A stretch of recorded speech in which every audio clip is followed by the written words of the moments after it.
Баршаңызға сәлем. Ешкімге айтуға болмайтын 10 құпия. Бірінші, өміріңдегі аяқталмаған жоспарларды ешкімге айтпа. Жоспарды ерте жариялау, оны жартылай орындап қойғандай сезім береді. Мотивацияң бәсеңдейді, күшің тарайды.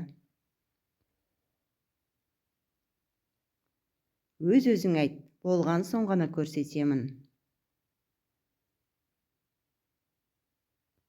Өйткені әрекет үнсіздікті жақсы көреді. Нәтиже даңғазасыз келеді. Екінші, өз әлсіздігіңді бәріне ашпа.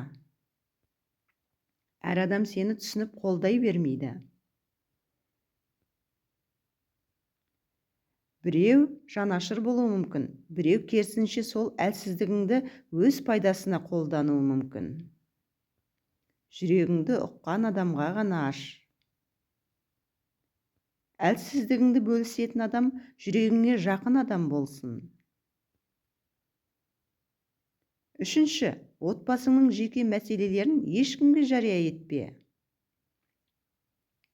Үйдің ішінде болған әрбір сөз басқа адамның алдында мүлде басқа мағынаға ие болуы мүмкін. Жақыныңды жаман көрсету, өз үйіңді әлсіз ету. Отбасы қорған. Ал қорғанның құпиясы қасиетті болуы керек. Төртінші, қаржың туралы ешкімге айтпа. Қанша табасың, қанша жинадың, нені алғалы жүрсің, бұл сенің жеке кеңістігің. Адамдар сені мақтауы мүмкін, бірақ арасында қызғаныш, салыстыру өсек те болады. Тыныштықта өсетін ақша барын көбейтеді. Қаржы үнсіздікті жақсы көреді.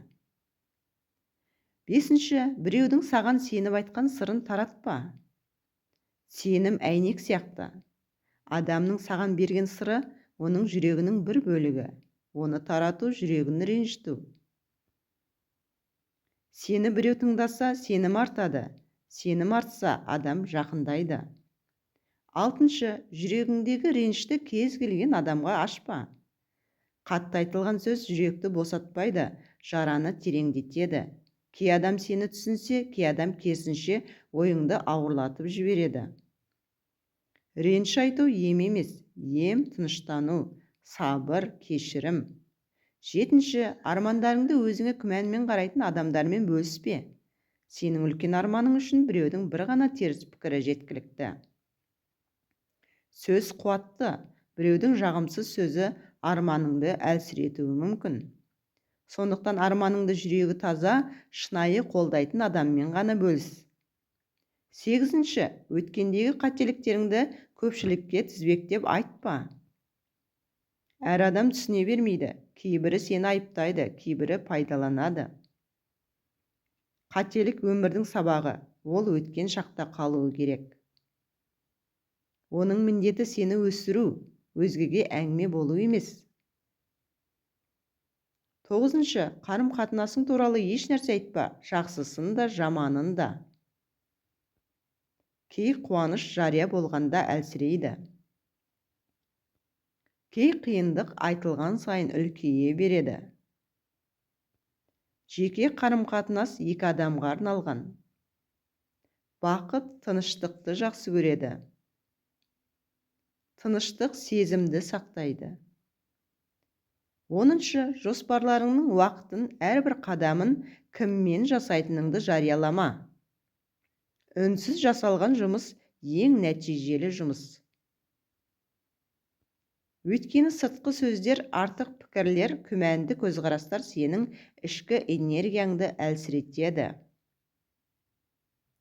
Жоспарды алдымен жүрегіңе көрсет, кейін ісіңе көрсет, ал халыққа тек нәтижені көрсет. Соңғы сөз. Өмір жарияланатын кітап емес. Кей беттері тек өзіңе арналса, кей беттері жүрегінде орны бар адамға ғана арналған. Құпияны сақтай білу үлкен даналық. Даналық бар жерде тыныштық, тыныштық бар жерде бақыт бар.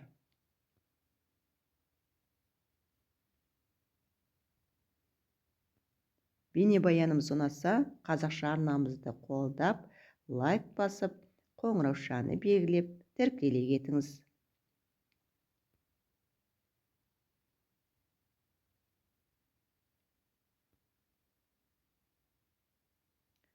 Сау болыңыз.